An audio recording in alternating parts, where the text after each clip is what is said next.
Welcome to our channel. அனைவருக்கும் காலை வணக்கம். இன்றைக்கி ஒரு சின்ன பதிவு. ஒவ்வொரு தடவையும் எதையாவது ஒன்று வாங்கி ஏமாந்துக்கிட்டே இருக்கிறேன். யாரையுமே நம்பி எந்த வியாபாரமும் பண்ண முடியல.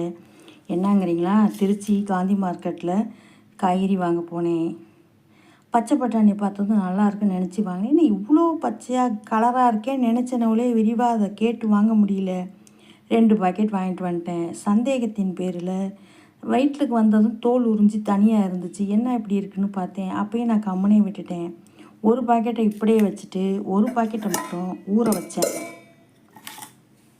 இங்கே பாருங்கள், சாயம், அந்த தண்ணி பூரா சாயம். இப்போ பாருங்கள், இது மாதிரி எதுக்கு வியாபாரம் பண்ணணும்?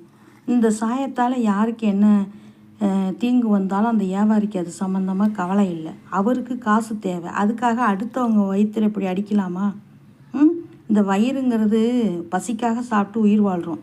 இதில் நல்ல உணவை சாப்பிட்ணுன்னு நினைக்கிறோம். நம்பி தானே வியாபாரம் பண்ணுறாங்கன்னு வாங்குகிறோம். நான் பூவில் சாயம் ஏற்றி விற்கிறாங்கன்னே நான் மல்லிகைப்பூலாம் வாங்குறதுக்கே நான் அரும்பாக தான் வாங்கிட்டு வந்து கட்டி வைப்பேன். விற்கிற பூவை வாங்கவே யோசிப்பேன். இல்லைன்னா கனகாமரம் பூவை வாங்கி வச்சுக்குவேன், இல்லைன்னா செவந்தி பூவை வாங்கி வச்சுக்குவேன். இந்த பச்சை சாயம் இல்லாத பொருளே இல்லைங்கிற மாதிரி இருக்குது. எதுக்கு இப்படி ஏமாற்றி வியாபாரம் பார்க்கணும்?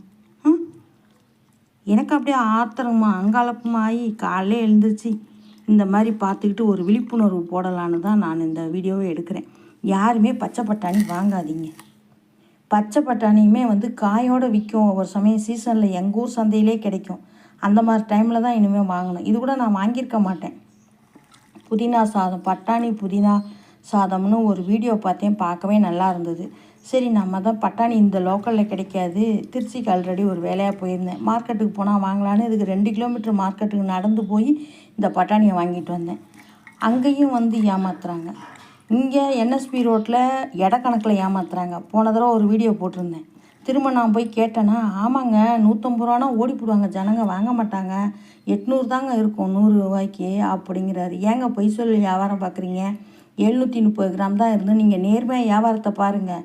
வாங்குறவங்க வாங்கட்டும், வாங்காட்டி போகட்டும். அதுக்காக இப்படி பொய் சொல்லலாமான்னு நான் கேட்டேன். பிரச்சனை ஆகிடும்னு சொல்லி எங்கள் வீட்டுக்கார் வான்னு இழுத்துட்டு வந்துட்டார். எங்கே பார்த்தாலும் அநியாயம் அக்கிரமம் தலைவிரிச்சு ஆடுது. அப்பா, இந்த உலகத்தில் இருக்கிறதுக்கே நியாயம் இல்லைங்கிற கதையில் ஜனங்க இவ்வளோ மோசமாக வியாபாரம் பார்க்கக்கூடாது. வியாபாரிகள் அனைவரும் நேர்மையோடு வேலை பாருங்கள். ஏன் எந்த மாதிரி பண்ணுறீங்கன்னு எனக்கே தெரியல. உங்கள் பிள்ளைங்களும் நல்லா இருக்கணும், உங்கள் குடும்பமும் நல்லா இருக்கணும் தான் நீங்கள் வியாபாரம் பார்க்குறீங்க. வாங்குகிற நாங்கள் நல்லா இருக்கணும் கொஞ்சம் யோசனை பண்ணி பாருங்கள். வீட்டுக்கு வந்த பிறகு எங்கள் மனசு உடஞ்சி போய் நாங்கள் சாப்பாட்டு அது உங்கள் குடும்பத்தை தானே தாக்கும்.